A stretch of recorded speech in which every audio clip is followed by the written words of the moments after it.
அனைவருக்கும் மாலை வணக்கம். ரோஜா செடி முதல் நம்ம தோட்டத்தில் இருக்க அத்தனை வகையான பூக்கள் செடி, காய்கறி செடிகள் கோடையில் எப்படி பராமரிக்கணும், சுலபமான முறையில் செடிகள் வளர்க்குறத பற்றியும், என்ன மாதிரி பராமரிப்பு கோடையில் கொடுக்குறதுன்னு பற்றியும், எதை கட் பண்ணி விடணுன்றதை பற்றியும் தாங்க ஒரு வீடியோ. நம்ம ஃபஸ்ட்டு பூக்கள் பூத்து முடித்த உடனேயே ரொம்ப மலர விடாதீங்க. கொஞ்சம் நம்ம தலைக்கு வைக்கிற ஸ்டேஜ் வரும்போதே பூக்களை கட் பண்ணிவிடுங்க. அப்போ தான் செடிகளுக்கு தேவையான சத்துக்கள் கிடைக்கும். இப்போ கோடை மழையும் வரதால், வெயிலும் வரதுனால உங்களுடைய ஏரியாக்களை பார்த்துக்குங்க. நீங்கள் செடிகள் வச்சுருக்க இடத்த பார்த்துக்குங்க. அதுக்கேற்றவாறு தண்ணி ஊற்றுங்க. எல்லா தோட்டத்துலேயுமே காலை மாலை இருவேளை ஊற்றணுன்ற அவசியம் இந்த கோடை மழையில் வராது. கண்டினியூவாக நம்ம வெயில் அடிக்கும்பொழுது நீங்கள் இருவேளை தண்ணி ஊற்றுங்க. மழையும் வெயிலும் மாறி மாறி வரும்பொழுது நம்மளுடைய ஈரப்பதத்தை தக்க வச்சுட்டு அதுக்கேற்ற மாதிரி தண்ணி ஊற்றுங்க. உரங்களும் அப்படி தான். இப்போதைக்கு மழை பெஞ்சிட்ருக்கிறதுனால நீர் உரங்கள் கொடுக்க வேண்டாம். எல்லா மாவட்டங்களில் சில மாவட்டங்களில் மழை இருக்குது. மழை இல்லாத பகுதியில் நீங்கள் நீர் உரங்கள் கொடுங்க.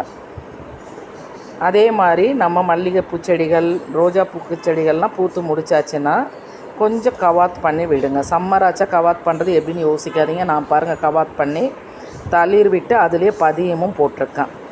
எல்லா இலைகளையுமே நான் உருவி விட்டுட்டு பக்கத்து தொட்டியில் பதியம் போட்டிருக்கேன். அதே தொட்டியில் பதியம் போட்டு தளிரும் வந்தாச்சு.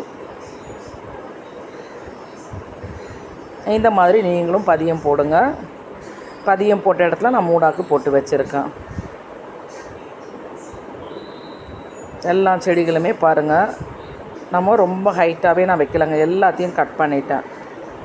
காரணம் என்னென்னா, நம்ம பெரிய தொட்டிகளில் வச்சுட்டு பெருசாக செடி வரும், நிறையா பூக்கள் கொடுக்குன்னு சொல்லி நம்ம அந்த மாதிரி வைக்கிறத விட சின்ன தொட்டியில் வச்சு நம்ம கவாத் பண்ணி விடும்பொழுதே நிறைய பக்க கிளைகளோட தேவையான பூக்கள் கிடச்சிடுது. அதனால் சின்ன தொட்டிகளில் வச்சு நல்லா கட் பண்ணி விட்டு நீங்கள் நம்ம மாடி தோட்டம் தரையில் வைக்கும்போது பிரச்சனை இல்லை. அது மரம் மாதிரி வந்தாலும் பிரச்சனை இல்லை. மாடி தோட்டத்துக்கு நான் சொல்கிறேன். நான் கண்டிப்பாக கோடையாக இருந்தாலும் சரி, மழைக்காலங்களாக இருந்தாலும் சரி, பூச்சி விரட்டி கொடுங்க. அதுவும் நான் எப்படி கொடுப்பேன்னா, என் செடியில் பூச்சிகள் இருக்கான்னு செக் பண்ணி பார்ப்பேன். பூச்சிகள் இல்லாட்டி நான் கொடுக்க மாட்டேன். ஆனால் கொஞ்சம் பூச்சிகள் என் கண்ணில் பட்டாலும் 3 நாளைக்கு தொடர்ந்து நான் பூச்சி விரட்டி கொடுத்துருவேன். அது மாதிரி வெயில் அதிகமாக இருந்துச்சுன்னா வெயில் தாங்கி வளரக்கூடிய செடிகளை வைங்க. வெயில் தாங்கி கூடாத செடிகள் நம்ம பால்சம் செடி இதெல்லாம் வெயிலை தாங்க மாட்டேங்குது. ஆனால் நல்ல வெயிலை தாங்கி வளர்கிறாங்க ஜெர்பிரா, மல்லி செடிகள், ரோஜா செடிகளில் சிலவற்றை பூத்துட்ருக்காங்க. சில செடிகளில் தான் பூக்கள் இல்லை. அதே மாதிரி நித்திய கல்யாணி, அரளி பூக்கள், அடினியம் பூக்கள், இட்லி பூக்கள், வேக்ஸ் ரோஸ், பட் ரோஸ், சிட்ரல்லா பூக்கள், இவங்களெல்லாம் நல்லா வெயில் இருக்கிற இடத்துல வைங்க. சைனீஸ் வைலட், இவங்க எல்லாமே நல்லா வெயிலை தாங்கி வளர்கிறாங்க. பால்சம் செடிகள், ஜினியா செடிகள், மேரிகோல்டு கூட அவ்வளோ வெயில் தாங்க மாட்டேன்றாங்க. அதே மாதிரி சில காய்கறி செடிகள், மிளகாய் செடி நல்லா வெயிலை தாங்கி வளர்கிறாங்க.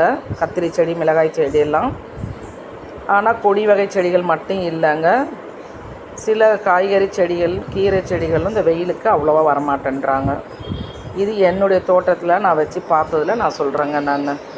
நம்ம தோட்டத்தில் பாருங்கள், எல்லா செடிகளுமே இப்போ ஓரளவுக்கு ஹைட்டு கம்மி பண்ணிட்டேன். மேக்ஸிமம் நான் 18x18 க்ரோ பேக்லேயும் வாட்டர் கேன்லேயும் பெயிண்ட் டப்பாலையும் அதிகபட்சம் வச்சுருக்கேன். நான் ரொம்ப ஹைட்டாக வளர விடாமல் நீங்கள் எல்லாமே ஷார்ட் பண்ணிங்கன்னா பக்கத்தில் நிறைய பக்க கிளைகள் எடுப்பாங்க. கொத்தாக பூக்கள் வைக்கிறாங்க. என்னுடைய கேமரா கிளாரிட்டி கொஞ்சம் சரியில்லைங்க. அதே மாதிரி கிளைமேட் மூடியாக இருக்கிறதுனால உங்களுக்கு கிளியராக பிக்சர் தெரியல. மேகமூட்டம் அதிகமாக இருக்குது. அதனால் சரி வர உங்களுக்கு வீடியோவில் என்னால் காட்ட முடியல. இன்றைக்கி தோட்ட பராமரிப்பு வேலைகள் வெற்றிகரமாக முடிஞ்சிடுச்சுங்க.